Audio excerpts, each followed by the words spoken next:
भारत एक ऐसा देश है जहां पे टैक्स भर भर के अप्लाई होता है, जिसके वजह से सभी लोग परेशान रहते हैं। जिसको देखो वो टैक्स को ब्लेम करता रहता है। अब देखिए 2004 के बाद long term capital gain tax apply नहीं होता था 2018 तक। 2018 के अंदर में गवर्नमेंट का दिमाग घुमा और सोचा कि इनकम के ऊपर ही क्यों टैक्स लगाया जाए, हम इनके इन्वेस्टमेंट के ऊपर भी टैक्स लगाते हैं। लॉन्ग टर्म जो इन्वेस्टमेंट है, लॉन्ग टर्म जो गेन है, उसके ऊपर भी टैक्स अप्लाई किया जाए और लॉन्ग टर्म कैपिटल गेन दोबारा अप्लाई होता है 2018 के अंदर में, जो कि 10% का आपको देना पड़ता था। अगर आपका प्रॉफिट एक साल के बाद 1 लाख से ज्यादा है तो आपको 10% का long term capital gain tax देना पड़ता था। अब 2024 के अंदर में दोबारा गवर्नमेंट का दिमाग घुमा और सोचा कि 10% ही क्यों लिया जाए, अब इसको बढ़ा के 12.5 कर देते हैं। तो long term capital gain tax बढ़ के 10% से हो गया 12.5% का।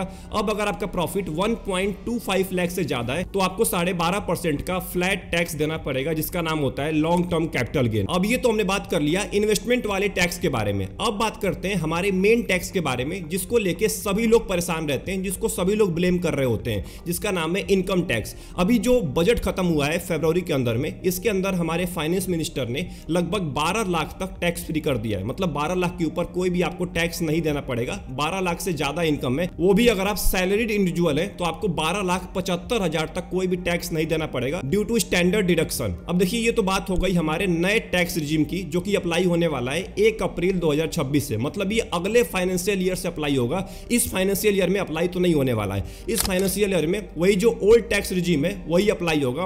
और इस फाइनेंशियल ईयर के अंदर में केवल 2 दिन बचा हुआ है, आज 30 तारीख है और कल 31 तारीख है। अभी इस डेट के अंदर ना बहुत सारे लोग ऐसे इन्वेस्टमेंट की तलाश कर रहे होते हैं जहां पे टैक्स बचा पाए और लंबे टाइम के अंदर में ज्यादा रिटर्न भी ले पाए, क्योंकि अभी के टाइम में बहुत सारे लोग टैक्स बचाने के चक्कर में टैक्स सेविंग वाले जो इन्वेस्टमेंट ऑप्शन है उसमें इन्वेस्ट करना पसंद करते हैं। अब देखिए इसी इन्वेस्टमेंट ऑप्शन में से एक आज बेहतरीन इन्वेस्टमेंट ऑप्शन के बारे में बात करने वाले, जिसका नाम है ELSS यानी कि इक्विटी लिंक्ड सेविंग स्कीम, जिसको हम टैक्स सेवर फंड भी बोलते हैं। ये एक म्यूचुअल फंड की कैटेगरी होती है जिसके अंदर आपको 3 साल का लॉक इन पीरियड मिलता है। बाकी जो टैक्स सेविंग ऑप्शन है उसमें आपको 3 साल का लॉक इन पीरियड नहीं मिलेगा, उसमें लंबे टाइम का होता है, किसी में 15 साल का होता है, किसी में लाइफ टाइम का होता है, मतलब 60 साल के हो जाएंगे तब मिलेगा पैसा।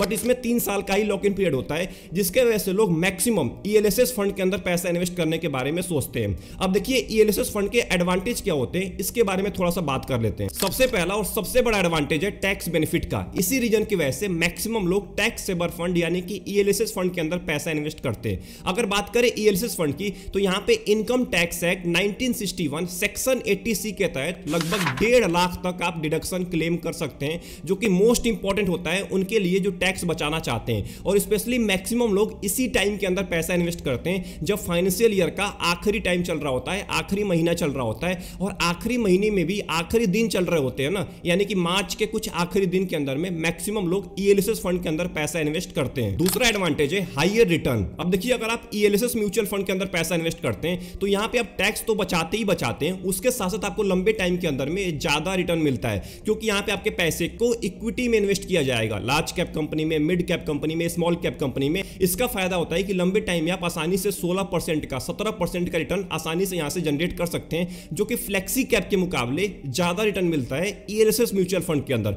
बहुत सारे ऐसे फ्लेक्सी कैप के म्यूचुअल फंड हैं जो टैक्स सेवर फंड को लंबे टाइम में बीट नहीं कर पाते हैं। तो अगर आप चाहते हैं डिसिप्लिन इन्वेस्टिंग करना लंबे टाइम तक और टैक्स भी बचाना, तो आप जा सकते हैं ELSS म्यूचुअल फंड के अंदर। इसमें आप SIP भी कर सकते हैं एंड लमसम से भी शुरुआत कर सकते हैं। एंड जो आखिरी एडवांटेज है उसका नाम है शॉर्टर लॉक इन पीरियड। अगर बात करें ELSS फंड के अलावा जो टैक्स सेविंग ऑप्शन है, जैसे PPF हो गया, पब्लिक प्रोविडेंट फंड, इसके अंदर आपको 15 साल का लॉक इन पीरियड मिलता है। वहीं अगर NPS की बात करें तो लगभग आप 60 साल के जब तक नहीं हो जाएंगे तब तक आपको पैसा आपका नहीं मिलेगा। वहीं EPF की बात करें, इंप्लॉइज प्रोविडेंट फंड की, तो इसके अंदर भी जब तक आप जॉब करेंगे या जब तक आप रिटायरमेंट नहीं ले लेते हैं तब तक आपको आपका पैसा नहीं मिलने वाला है, लॉक इन रहेगा। तो यहां पे बहुत ही लंबा लॉक इन पीरियड होता है। बट इकलौता ऐसा ELSS ऑप्शन है इक्विटी लिंक्ड सेविंग स्कीम, जिसके अंदर आपको केवल 3 साल का लॉक इन पीरियड मिलता है।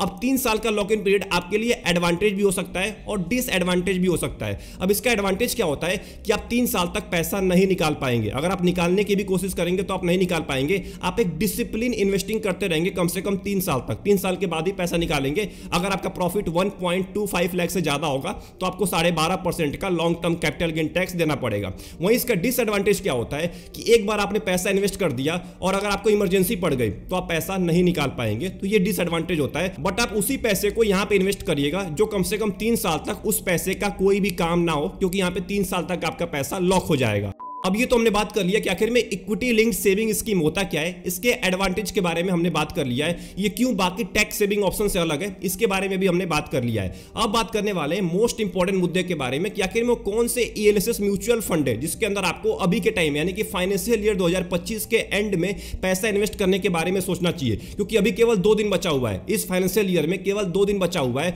और अगर आप इस 2 दिन के अंदर में टैक्स बचाना चाहते हैं तो आपको इन म्यूचुअल फंड की तरफ जाना पड़ेगा जो अभी के टाइम में अच्छा परफॉर्मेंस दे रहे हैं, और इसमें आप लंबे टाइम तक भी पैसा इन्वेस्ट कर सकते हैं, अगले 10 साल के लिए, 15 साल के लिए, 20 साल के लिए, क्योंकि ELSS mutual fund flexi cap से अलग नहीं होता है, लगभग फ्लेक्सी कैप के सिमिलर ही होता है, मतलब उसके जैसा ही होता है। तो अगर आप इसके अंदर भी पैसा इन्वेस्ट करते हैं तो लंबे टाइम में आपको अच्छा खासा रिटर्न मिलेगा। तो मेरे लिस्ट के अंदर सबसे पहला ईएलएसएस म्यूचुअल फंड है DSP ELSS tax saver mutual fund. तो अगर बात करें डीएसपी टैक्स सेवर फंड की तो 1 साल के अंदर में 17% का रिटर्न दिया है, बेंचमार्क को बुरी तरह से बीट कर दिया है, बेंचमार्क है निफ्टी 500, वहीं कैटेगरी एवरेज को भी बुरी तरह से बीट किया है। 6 महीने की बात करें तो लगभग -9% गिरा हुआ है, यहां पे भी बेंचमार्क और कैटेगरी एवरेज को बीट कर दिया है। 3 महीने की बात करें तो -2% गिरा हुआ है, यहां भी बेंचमार्क और कैटेगरी एवरेज को बुरी तरह से बीट किया है। एंड पिछले 1 महीने की बात करें तो लगभग 8% का रिटर्न दिया है, यहां भी अपने बेंचमार्क और कैटेगरी को बीट किया है। अगर हम लंबे टाइम की बात करें, 5 साल की बात करें तो लगभग 30% का रिटर्न दिया है, यहां भी अपने बेंचमार्क और कैटेगरी को बीट किया है।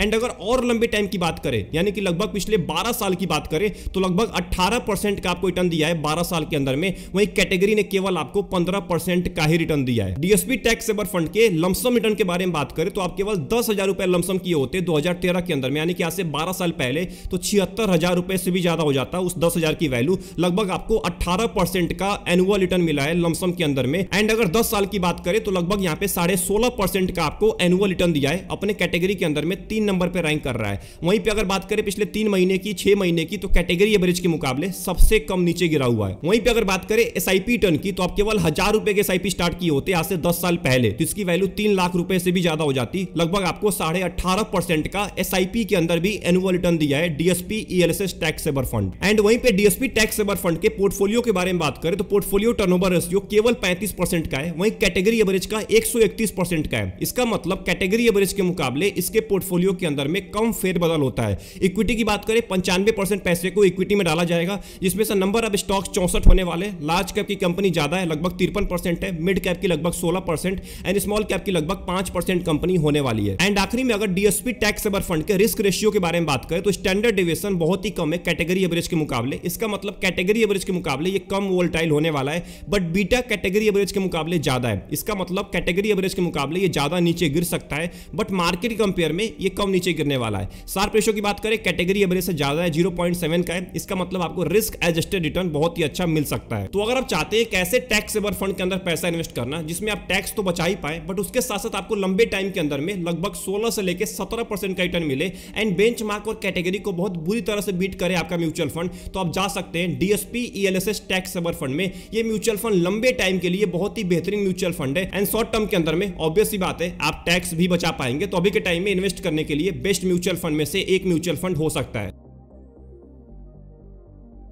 तो अगर बात करें पारंपरिक टैक्स सेवर फंड की तो 1 साल के अंदर में 15% का रिटर्न दिया है, आसानी से बेंचमार्क और कैटेगरी एवरेज को बीट कर दिया है। 6 महीने के अंदर में भी आसानी से अपने बेंचमार्क और कैटेगरी एवरेज को बीट किया है। अगर 2 साल की बात करें तो यहां पे लगभग 26% का रिटर्न दिया है, यहां भी बेंचमार्क और कैटेगरी को बीट किया है एंड इसको केवल 5 साल का टाइम हुआ है, तो 5 साल के अंदर में लगभग आपको 30% का रिटर्न दिया है, बेंचमार्क और कैटेगरी को यहां पे भी बीट कर दिया है। वहीं अगर पारंपरिक टैक्स सेवर फंड के लमसम रिटर्न के बारे में बात करें तो आप केवल 10,000 रुपए इन्वेस्ट किए होते 2019 के अंदर में, तो इसकी वैल्यू 32,000 रुपए हो जाती एंड आपको लगभग 23% का एनुअल रिटर्न दिया है पिछले 5-6 साल के अंदर में, और आज अपने कैटेगरी में 2 नंबर पे रैंक कर रहा है पिछले 5 साल के अंदर में। वहीं पे इसके एसआईपी रिटर्न के बारे में बात करें तो आप केवल 1,000 रुपए के एसआईपी स्टार्ट किए होते 2020 के अंदर में, तो इसकी वैल्यू 1 लाख रुपए से भी ज्यादा हो जाती, लगभग आपको 22% का एनुअल रिटर्न दिया है पिछले 5 साल के अंदर में एसआईपी के अंदर। पारंपरिक टैक्स सेवर फंड के पोर्टफोलियो के बारे में बात करें तो पोर्टफोलियो टर्नओवर रेशियो केवल 15% का है, कैटेगरी एवरेज का 131% का है, मतलब इस टैक्स सेवर म्यूचुअल फंड के अंदर कोई भी फेर बदल नहीं होता है, ना के बराबर फेरबदल होता है पोर्टफोलियो के अंदर में। फंड मैनेजर लंबे टाइम तक स्टॉक्स को होल्ड करता है। इक्विटी की बात करें तो 81% पैसा आपका इक्विटी में डाला जाएगा, जिसमें से नंबर ऑफ स्टॉक्स 32 होने वाले। लार्ज कैप की कंपनी लगभग 60% है, मिड कैप की लगभग 2%, स्मॉल कैप की लगभग 8% कंपनी होने वाली है। डेट के अंदर लगभग 10% आपके पैसे को डाला जाएगा। एंड आखिरी में अगर बात करें पारंपरिक टैक्स सेवर फंड के रिस्क रेशियो के बारे में तो स्टैंडर्ड डेविएशन बहुत ही ज्यादा कम है, कैटेगरी एवरेज के मुकाबले बहुत कम है, लगभग 11 का स्टैंडर्ड डेविएशन है। इसका मतलब आपको आपको ना के बराबर वोल्टिलिटी दिखने वाली है कैटेगरी एवरेज के मुकाबले। बीटा की बात करें, बीटा यहाँ पे कैटेगरी एवरेज से कम है, इसका मतलब आपको गिरावट भी कम देखने को मिलेगा कैटेगरी एवरेज के मुकाबले एंड मार्केट के कंपेयर में। शार्प रेशियो के बारे में बात करें, शार्प रेशियो कैटेगरी एवरेज से ज्यादा है, इसका मतलब आपको रिस्क एडजस्टेड रिटर्न बहुत ही अच्छा मिलने वाला है लंबे टाइम के अंदर में। तो अगर आपने यहां तक इस पूरे वीडियो को वॉच कर लिया है तो मैं आपके सामने एक सिंपल कंक्लूजन रखने वाला हूं। अब देखिए, शुरू में हमने बात किया था ELSS होता क्या है, ये बाकी टैक्स सेविंग ऑप्शन से क्यों अलग है, इसके एडवांटेज के बारे में हमने बात कर लिया था सबसे मोस्ट इंपॉर्टेंट। उसके बाद हमने 2 म्यूचुअल फंड के बारे में बात किया जिसमें आपको फाइनेंशियल ईयर 2025 के एंड में पैसा इन्वेस्ट करने के बारे में सोचना चाहिए। अगर आप अभी के टाइम में केवल 2 दिन बचा हुआ है, अगर आप सच में टैक्स बचाना चाहते हैं तो आपके लिए 2 म्यूचुअल फंड बेहतरीन म्यूचुअल फंड होने वाले। इन्वेस्ट करने से पहले खुद का रिसर्च कर लीजिएगा। अभी के टाइम में टाइम कम है तो जल्दी से रिसर्च करके पैसा इन्वेस्ट करिए और अपना टैक्स बचाइए। बट अगर आप चाहते हैं लंबे टाइम के अंदर में 10 साल के अंदर में 15 साल के अंदर में अच्छा कॉर्पस क्रिएट करना, अच्छा वेल्थ क्रिएट करना, तभी भी आप जा सकते हैं ELSS म्यूचुअल फंड में। इन 2 म्यूचुअल फंड को आप तभी भी देख सकते हैं लंबे टाइम के लिए, क्योंकि ये 2 म्यूचुअल फंड कम रिस्क लेके आपको लंबे टाइम में ज्यादा रिटर्न दे सकते हैं। आई होप आपको ये पूरी वीडियो पसंद आई होगी। इस पूरे वीडियो से आपको कुछ ना कुछ सीखने को मिला होगा। कुछ भी सीखने को मिला है वीडियो को लाइक कर दीजिएगा एंड चैनल को जरूर सब्सक्राइब कर लीजिएगा। आपका क्या ओपिनियन है टैक्स सेवर फंड को लेके, और आप कौन से टैक्स सेवर फंड में पैसा इन्वेस्ट कर रहे हैं, और क्या आपने अभी के टाइम में टैक्स सेवर फंड में पैसा इन्वेस्ट किया है टैक्स बचाने के लिए? ये कमेंट बॉक्स के अंदर टाइप करना मत भूलिएगा। मिलते हैं एक और इंपॉर्टेंट वीडियो में, तब तक के लिए अपना ध्यान रखिए। Best of luck, take care.